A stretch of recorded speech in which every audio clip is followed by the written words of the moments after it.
Alhamdulillahirabbil alamin wassalatu wassalamu ala asyrofil anbiya'i wal mursalin sayyidina wa maulana Muhammadin wa ala alihi wa sahbihi ajma'in. Rabbi israh li sadri wa yassir li amri wa ahlul 'uqdatam min lisani yafqahu qawli, amma ba'd.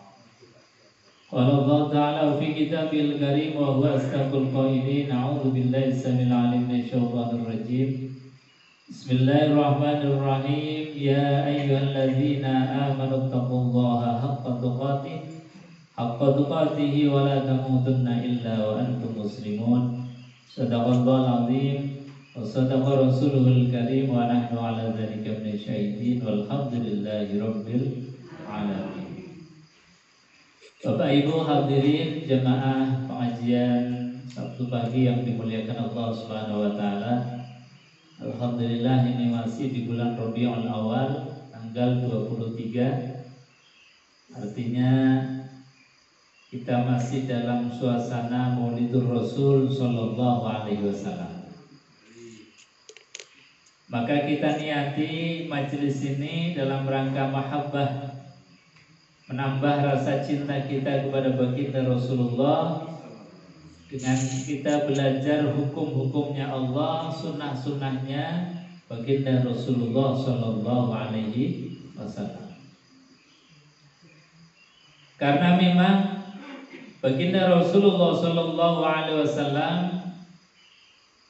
ini Nabi yang luar biasa. Yang sering saya sampaikan bahwa Nabi disifati oleh Allah Subhanahu Wa Taala itu dengan sifat keagungannya Allah. Wa innaka la'ala khuluqin 'azim. Bahwasanya engkau Muhammad mempunyai akhlak perilaku azimun yang agung. Beda dengan ketika Allah mensifati nabi-nabi yang lain. Allah mensifati nabi yang lain, misalnya Nabiullah Isa alaihissalam, yang beliau juga luar biasa, tetapi hanya disifati dengan sifat yang remeh saja. Kana ya'kulanit ta'am. Kata Allah dalam Quran ketika mensifati Nabiullah Isa, yang Nabiullah Isa itu nabi yang dianggap oleh kaumnya sebagai Tuhan. Maka untuk mengcounter itu Allah hanya mensifati Nabi Isa karena ya'kulanit ta'am, bahwasanya Isa dan ibunya ini hanya dua orang yang masih butuh makanan. Jadi hanya disifati dengan sifat makanan saja. Nah, kalau kita ini disifati dengan sifat misalnya, oh si fulan itu ahli makan, kemana-mana yang dituju kuliner terus. Ini kan menjadi sesuatu yang merendahkan kita, sesuatu yang kurang baik bagi. Tapi ketika Nabi mensifati Nabi Muhammad itu luar biasa. Jadi ini sifat-sifat yang disematkan, yang ditujukan kepada baginda Rasulullah Sallallahu Alaihi Wasallam. Bahkan ketika Allah mensifati dunia dan seisinya itu hanya ad-dunya wa ma fiha qalil. Dunia dan seisinya itu kecil, remeh. Ini sangat jauh bandingannya ketika Allah mensifati baginda Rasulullah Sallallahu Alaihi Wasallam. Dan bahkan Nabi ini bukan hanya menjadi khotamul anbiya, tetapi sekaligus menjadi saksi atas suksesnya nabi-nabi terdahulu. Jadi nabi-nabi terdahulu dari mulai Nabiullah Adam alaihissalatu wassalam sampai dengan Nabiullah Isa, sampai dengan Nabi Muhammad, itu sukses dan tidaknya itu dilihat dan diukur dari baginda Nabi Muhammad Sallallahu Alaihi Wasallam. Karena apa? Para ulama menjelaskan bahwasanya rantai itu kalau dari awal sampai akhir itu ditarik dari yang paling bawah, kok masih nyambung, berarti rantai-rantai dari atas sampai bawah itu kuat, sukses semuanya. Beda dengan misalnya ada rantai atas kemudian ditarik dari bawah, kok lepas. berarti ada rantai yang tidak kuat, ada rantai yang putus. Tapi itulah baginda Rasulullah SAW ketika beliau menarik tauhid kok masih kuat, berarti nabi-nabi yang sebelumnya dari Nabiullah Adam sampai dengan Nabiullah Isa itu sukses di dalam membawa ajaran tauhid. Nah ini makanya beliau Nabi Muhammad SAW itu sebagai khatamul anbiya wal mursalin, penutup daripada nabi-nabi dan rasul-rasulnya Allah Subhanahu wa taala. Bapak Ibu hadirin jamaah yang dimuliakan Allah, sehingga dengan kita kenal dengan baginda Rasulullah semakin kuat cintanya, semakin tambah mahabbahnya kepada Rasulullah. Bapak Ibu jamaah yang dimuliakan Allah, kita lanjutkan kajian tafsir Al-Qur'anul Karim masih pada surat Yasin. Sekarang ayat yang ke-68. Bismillahirrahmanirrahim. Wa man nu'ammirhu nunakkishu fil khalq afala ya'qilun. Wa ma 'allamnahu syi'ra wa ma yanbaghi lahu in huwa illa dzikrun wa qur'anun mubin liyundhira man kana hayyan wa yahiqqal qawlu 'alal kafirin awalam yarau anna khalaqna lahum mimma 'amilat aydina an'aman fahum laha malikun. Kata Allah Subhanahu wa taala, wa man nu'ammirhu, wa man dan barang siapa, nu'ammirhu yang kami panjangkan umurnya, yang kami berikan bonus usianya, tambah panjang umurnya, maka nunakkishu fil khalq, akan kami kembalikan, akan kami kurangi fil khalqi, di dalam kejadiannya. Jadi memang ini rumus kehidupannya begitu. Jadi rumusnya manusia dari lemah, dari kecil, kemudian nanti puncak-puncaknya ketika lagi hebat-hebatnya, masa-masa muda, masa-masa keemasan, masa-masa kesuksesan, kemudian setelah itu nurun, bahkan kembali kepada lemah seperti lemah awal. Nah ini adalah proses yang memang alami, proses yang tidak bisa ditahan, proses yang tidak bisa diobati.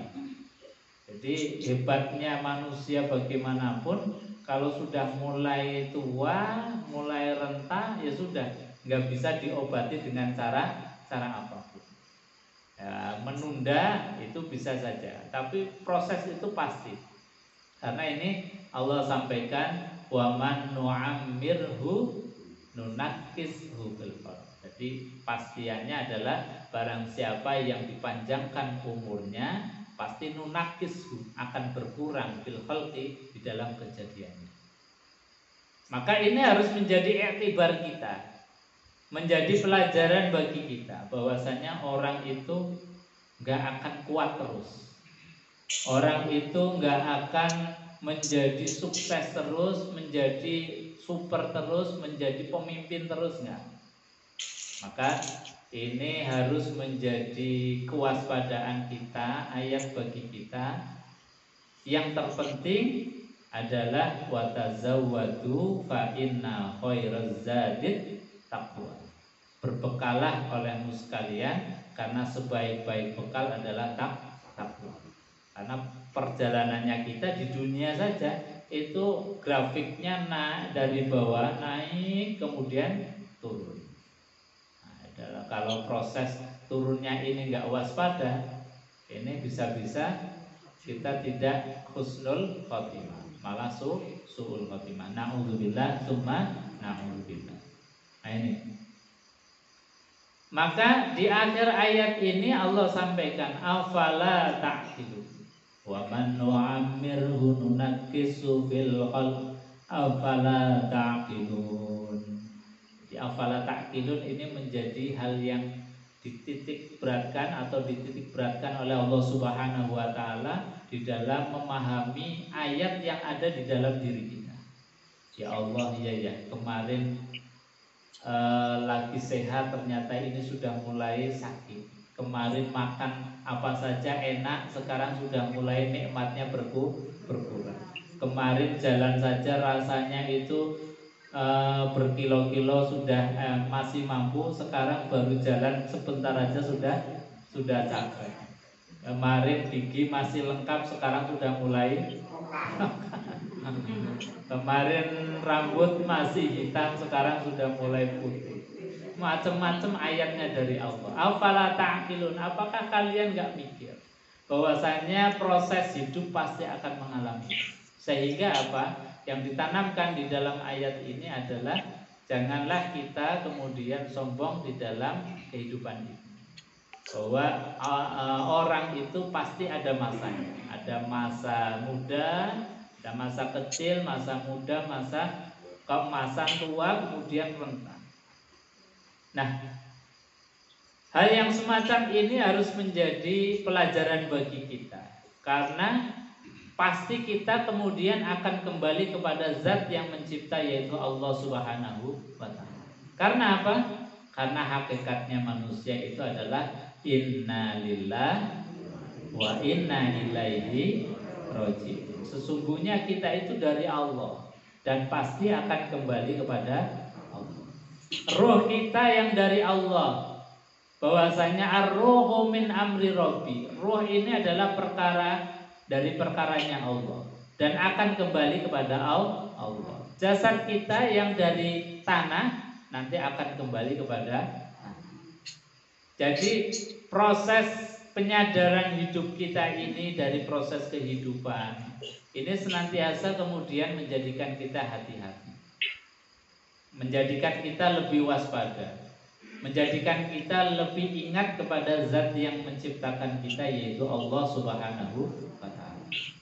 Makanya kemarin sampaikan hadis dari Rasulullah SAW bahwasanya ad-dunya mal'unatun mal'unun ma fiha illa zikrullah. Dunia ini hakikatnya adalah sesuatu yang dibenci oleh Allah, kecuali dunia yang diisi, dunia yang dijadikan sebagai media untuk ingat kepada Allah.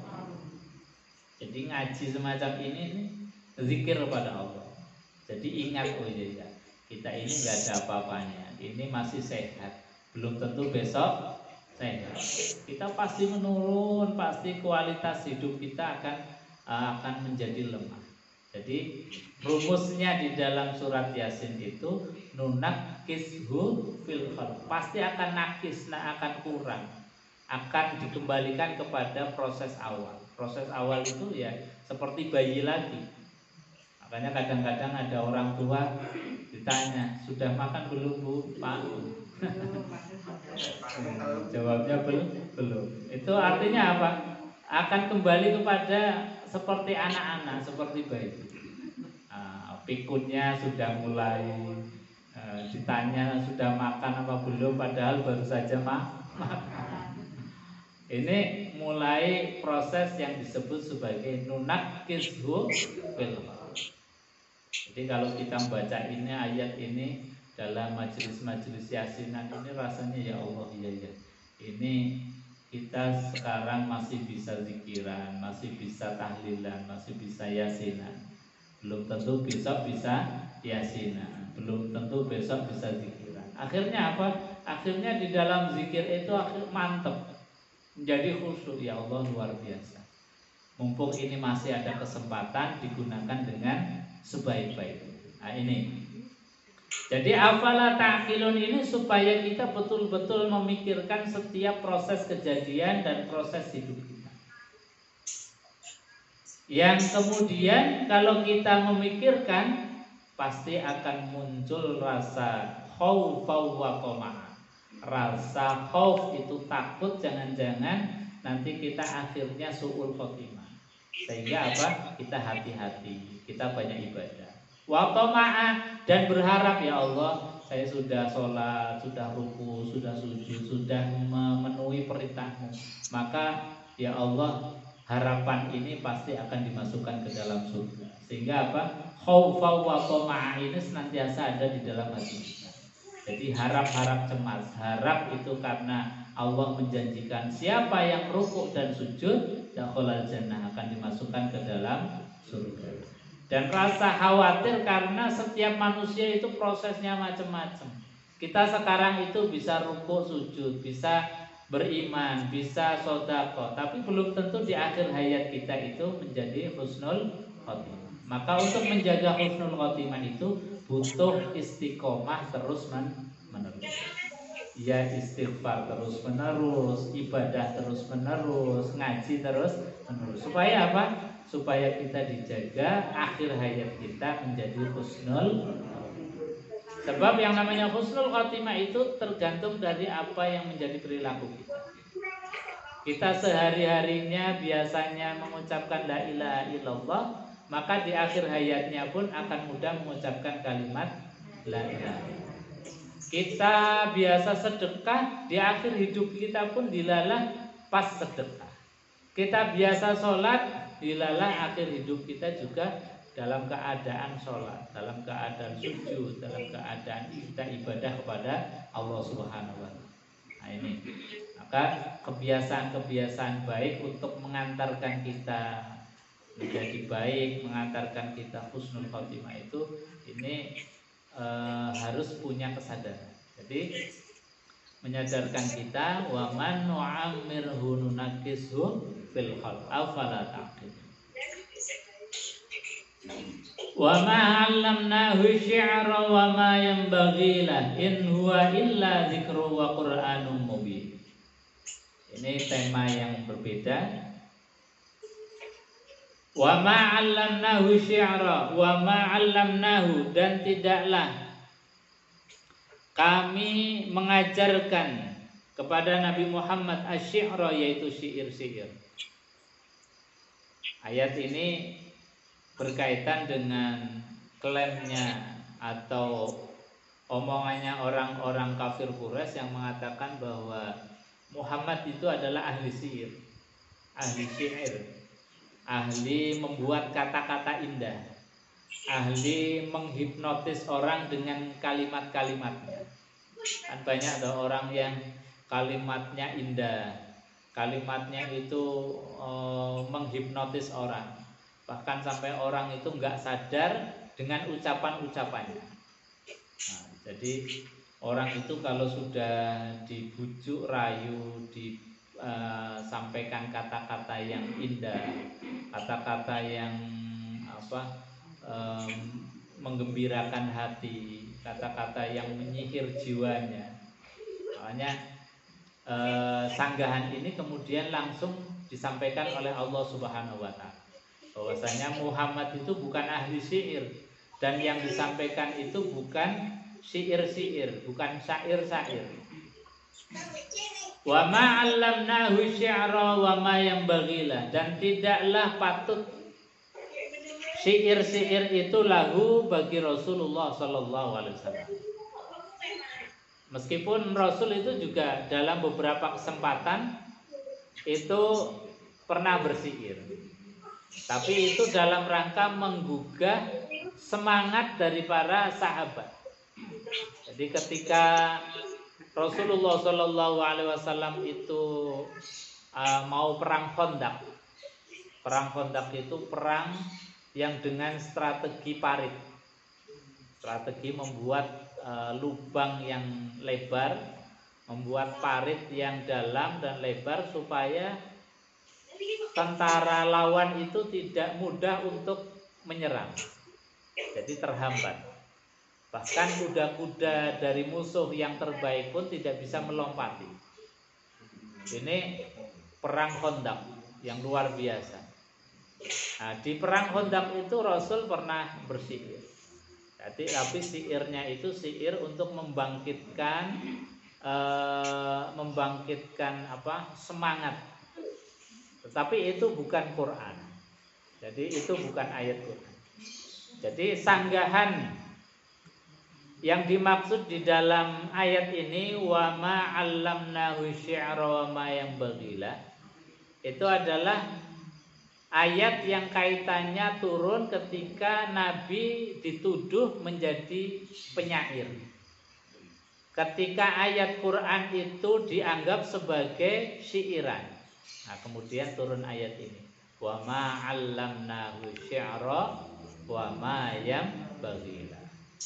Jadi ayat ini tidak kemudian menjadikan kita itu tidak boleh syiiran, juga tidak boleh bersyair, juga tidak, tetapi memposisikan bahwasanya Quran itu bukan syair dan Nabi Muhammad juga bukan ahli syair atau penyair. Makanya ayat ini bukan melarang, apalagi mengharamkan untuk syiiran. Nah, di bulan Maulid ini kan banyak kita melantunkan syair-syair yang untuk membangkitkan semangat rasa mahabbah, rasa cinta kepada baginda Rasulullah Sallallahu Alaihi Wasallam. Karena tadi Nabi saja pernah bersyair dalam rangka membangkitkan semangat.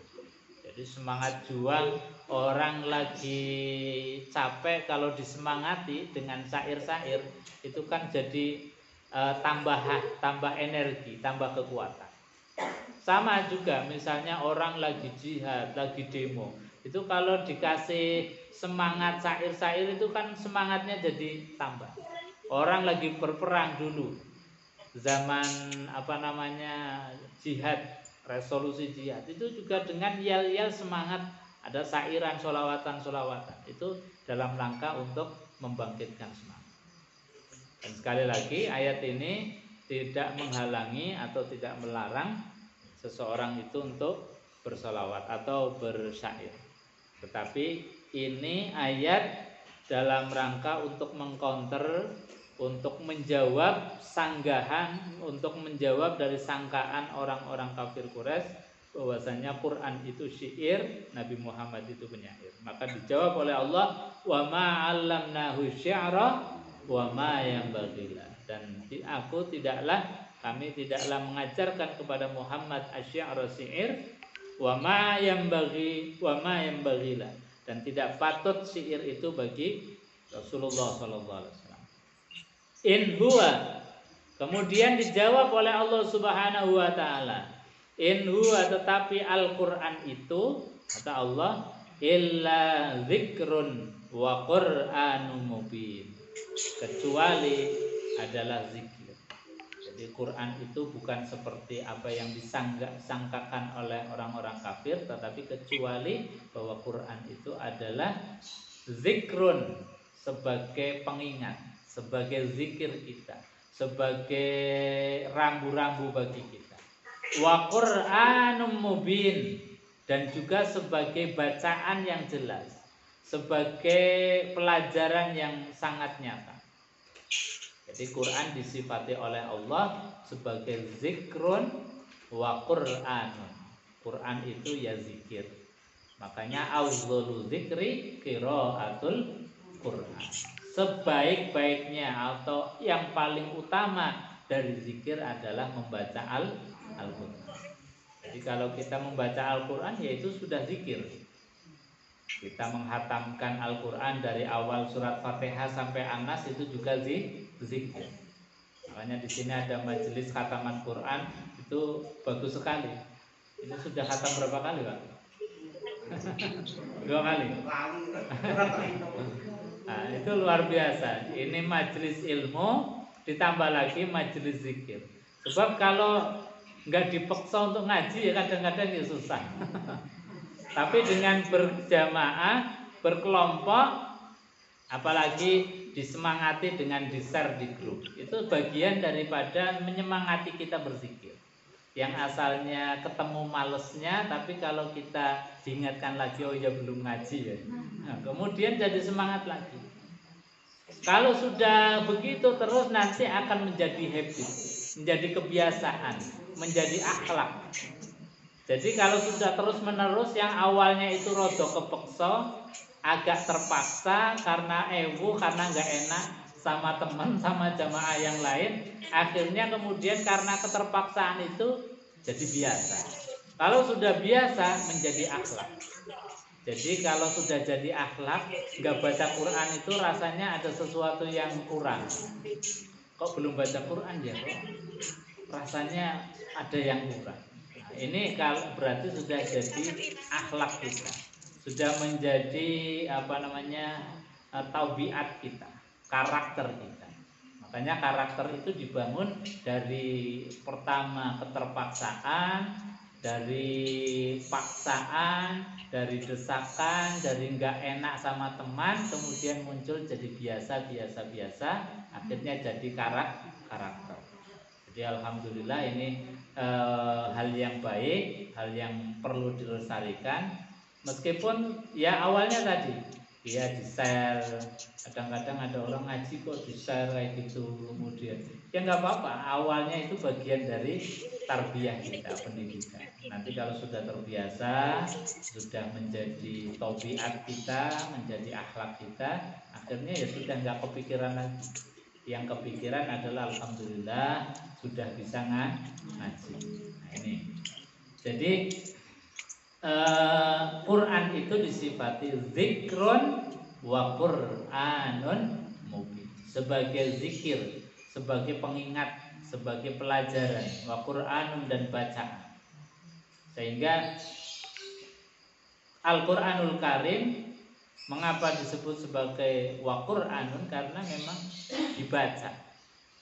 Dan bacaan Quran itu tidak seperti bacaan-bacaan yang lain.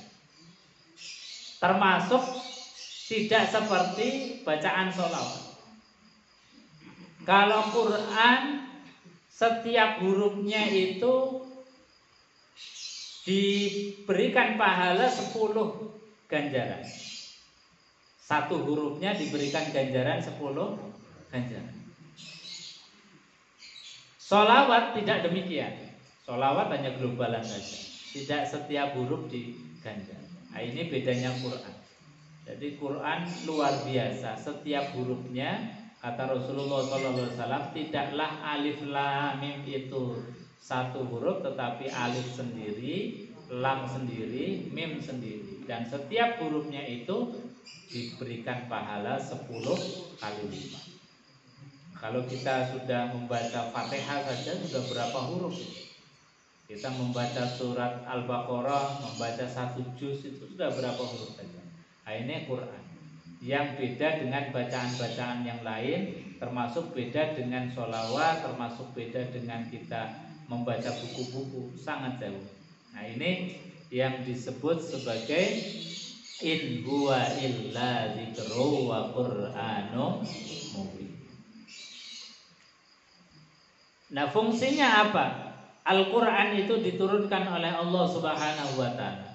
Di samping sebagai zikir dan bacaan, sebagai pelajaran, dan sebagai ayat-ayat yang supaya kita bisa membaca, menjadi tanda-tanda untuk rambu-rambu kehidupan kita. Juga Quran itu liyundzira man kana hayyan wa yahiqqal qawlu 'alal kafirin. Jadi untuk orang yang beriman, liyundzira man kana hayyan, agar menjadi peringatan, agar menjadi tanda, rambu-rambu. Bagi siapa? Man kana hayyan, bagi orang kana hayyan, yang orang itu hidup. Hidup apanya? Di dalam tafsir adalah hayyan qalbuhu. Jadi hidup hati. Bagi orang yang hatinya hidup, dibacakan Quran itu pasti menjadi liyundzira, menjadi peringatan, menjadi tanda. Oh, Quran itu menyuruh ini, berarti kita juga harus melaksanakan ini. Oh, Quran itu melarang ini, berarti kita harus menjauhi. Bagi orang yang hatinya hidup itu sangat menjadi cahaya, menjadi penerang. Jadi Quran memberikan rambu-rambu belok kanan, ya kita ikut belok kanan. Quran ada rambu-rambu tidak boleh jalan ke sini, ya kita sudah tidak jalan ke sini. Jadi ini menjadi liyundzira man kana hayyan. Bagi orang yang hatinya hidup, Quran jadi panduan, Quran jadi penerang. Maka hati kita itu harus dihidupkan. Sebab rumusnya Quran itu liyundzira man kana hayyan. Kalau orang yang hatinya sudah mati itu dikasih Quran yang enggak manfaat, dikasih Quran enggak ngefek, disuruh ke kanan ya malah jalan ke kiri, dibilang enggak boleh jalan ke kiri malah diterjang. Ini kalau orang hatinya itu mati. Maka jangan sampai hati kita itu mati. Karena apa? Kalau sudah mati dikasih Quran pun enggak ngefek. Nah, ini yang harus senantiasa kita hidupkan. Lah bagaimana menghidupkan hati? Itu bitta'allum, dengan kita belajar.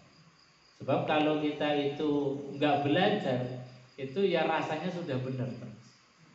Rasanya enggak ada yang ngasih nasihat. Padahal rumusnya orang yang bisa menerima Quran itu adalah man kana hayyan, yaitu Quran bisa jadi peringatan bagi orang yang hatinya hidup. Wa yahiqqal qawlu 'alal kafirin, dan menjadi ketetapan yang pasti akan neraka, akan balasan dari Allah 'alal kafirin, bagi orang-orang yang kufur, bagi orang-orang yang kafir, bagi orang-orang yang senantiasa ada pembatasnya dari keimanan. Jadi kafir itu adalah orang yang punya batas antara imannya. Jadi imannya nggak sampai karena terhalang. Maka jangan sampai kita itu imannya dihalang-halangi oleh hawa nafsu kita, oleh perkara-perkara dosa kita. Sebab itu semua menjadi cover, menjadi penutup sehingga kita tidak dapat hidayahnya Al-Qur'an. Maka mudah-mudahan kita berharap yang hadir di majelis ini senantiasa hatinya dihidupkan oleh Allah Subhanahu wa taala. Amin ya rabbal alamin. Bapak dan Ibu hadirin jemaah yang dimuliakan Allah Subhanahu wa taala, sebelum ditutup mungkin ada yang mau ditambahkan atau ditanyakan, monggo. Kalau tidak ada, kita akhiri dengan doa senandung Al-Quran bersama-sama. Allahumma arhamna bil Quran waj'al lana imama wa nuran wa hudan wa rahmah. Allahumma zakirna minhu ma nasina wa 'allimna minhu ma warzuqna